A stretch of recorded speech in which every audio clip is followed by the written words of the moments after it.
Change. जीवन स्वयं में एक खेल है। जिस प्रकार खेल में उतार चढ़ाव आते हैं तथा हार जीत होती है, ठीक उसी प्रकार जीवन में भी ऐसी परिस्थितियां आती हैं। खेल का खेलना हार जीत से अधिक महत्वपूर्ण है। जीवन में परस्पर सहयोग और प्रेम का बहुत महत्व है। इनसे ही संसार रहने योग्य बनता है।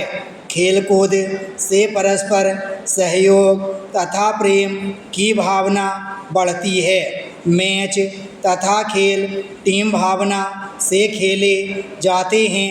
खेल का सबसे बड़ा उद्देश्य मतभेद तथा दूरियों को मिटाना है।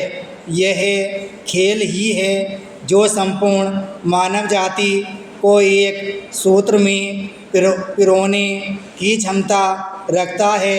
फिर चाहे वह क्रिकेट हो या हॉकी, इनसे परस्पर सहयोग की भावना जागृत होती है। सहयोग एकता का ही दूसरा नाम है। एकता से समाज अथवा राष्ट्र मजबूत तथा शक्तिशाली बनता है। अनुशासन का जीवन में बहुत महत्व है। खेलों से अनुशासन में रहने का प्रशिक्षण मिलता है। कोई भी खेल अनुशासन अथवा नियमों का पाबंद रहकर ही खेला जाता है। अनुशासन का पाबंद रहकर मनुष्य जीवन में उन्नति के पथ पर अग्रसर होता है। मनुष्य को गतिशील होना चाहिए, उसे सदैव आगे ही बढ़ना चाहिए। खेलकूद से स्वस्थ प्रतिस्पर्धा की भावना जागृत होती है। प्रतिस्पर्धा की भावना के साथ साथ खेल की भावना को बनाए रखना बहुत ज़रूरी है। प्रायः टीवी पर देखा जाता है कि जीती हुई तथा हारी हुई टीम के सदस्य एक दूसरे से हाथ मिलाते हैं। जीत की खुशी के लिए ही खिलाड़ी परिश्रम करता है ताकि वह अपने खेल को सुधार सके और दूसरे खिलाड़ी तथा टीम को खेल के मैदान में हरा सके। इसी तरह वह जीवन में भी परिश्रम करता है ताकि वह अपने प्रतिद्वंदी से आगे बढ़ सके। वह किसी से पीछे रहना ही नहीं चाहता, अतः वह सदैव उन्नति ही करता जाता है। खेल कूद से मनुष्य में संघर्ष करने की आदत पड़ती है। जीवन में उन्नति करने के लिए ही नहीं अपितु अस्तित्व को बनाए रखने के लिए संघर्ष करना पड़ता है।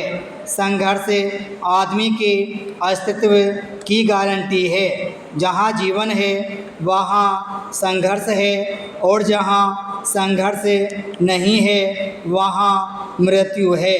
जो संघर्ष नहीं कर सकता वह जीवन में सफल नहीं हो सकता। जिसे खेलकूद के माध्यम से संघर्ष करने का प्रशिक्षण मिला होता है, वह कठिनाइयों से सरलता से जूझता है और उन्हें सुलझा लेता है।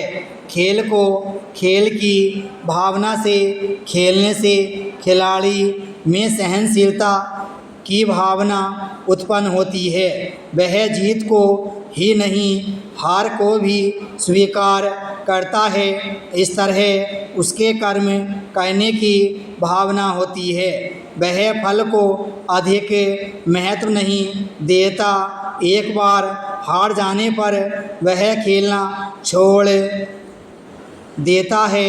वह निरंतर कर्म करता ही रहता है, अपने खेल को सुधारता है, परिश्रम करता है और अंततः विजय श्री उसे प्राप्त होती है। ब्राह्म स्टोर।